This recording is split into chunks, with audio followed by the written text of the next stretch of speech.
আসসালামু আলাইকুম, কেমন আছেন আপনারা? তো যাই হোক, অনেক দিন কিন্তু পাঙাশ মাছের ভিডিও দেখানো হয় না। তো আসলে আমাদের সবার মাঝে কিন্তু একটা ভুল ধারণা আছে। আর সেটা হলো যারা মোটামুটি বড় আকারের মৎস্য ব্যবসায়ী এরা কিন্তু পাঙাশ মাছ নিয়ে একটা কুরটনা ছড়ায়। সেটা হলো পাঙাশ মাছ খাওয়া ভালো না, পাঙাশ মাছ খেলে রোগ জীবাণু হয়। এটা কিন্তু সম্পূর্ণই একটা ভুল ধারণা। বৈজ্ঞানিকভাবেও কিন্তু প্রমাণিত।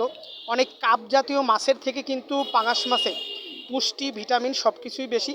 বিশেষ করে পাঙাশ মাছ যদি আপনি নিয়মিত খেতে পারেন তাহলে আপনার কিন্তু হার্ট অ্যাটাক ইত্যাদি থেকে কিন্তু আপনি হেফাজত পাবেন। তো আসলে পাঙাশ নিয়ে কাপ জাতীয় যারা ব্যবসায়ী আছে এরা যে ভুল ধারণা দেয় এটা কিন্তু একেবারেই আপনারা মানবেন না। বৈজ্ঞানিকভাবে যেটা প্রমাণিত, পাঙাশ মাছে যে তেলটা এটা কিন্তু শরীরের জন্য খুবই উপকারী। যেটা আমরা গরুর গোশ কিংবা খাসির গোশে যে তেলটা আমাদের শরীরের জন্য ক্ষতি হয়, পাঙাশ মাছের ক্ষেত্রে কিন্তু সেটা একেবারেই ভিন্ন। তো আশা করব আপনারা এই ভ্রান্ত ভুল ধারণা থেকে বেরিয়ে এসে বেশি বেশি পাঙাশ মাছ খাওয়ার চেষ্টা করবেন।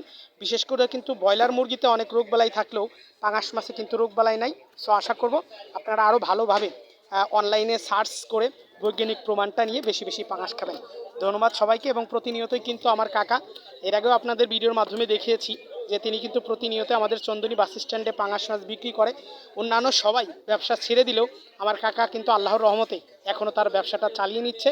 তো কাকার জন্য শুভকামনা থাকলো যেন কাকা দীর্ঘদিন তার এই ব্যবসা সুনামের সহিত চালিয়ে যেতে পারে। কেননা তিনি যে পাঙাশগুলো কালেকশন করে, সত্য বলতেই হবে, পাঙাশগুলো কিন্তু অন্যান্য সবার কালেকশনের থেকে সুস্বাদু এবং খেতেও কিন্তু বেশ মজা। তো যাই হোক, বিদায় নিচ্ছি। সবাই ভালো থাকবেন, সুস্থ থাকবেন। খোদা হাফেজ।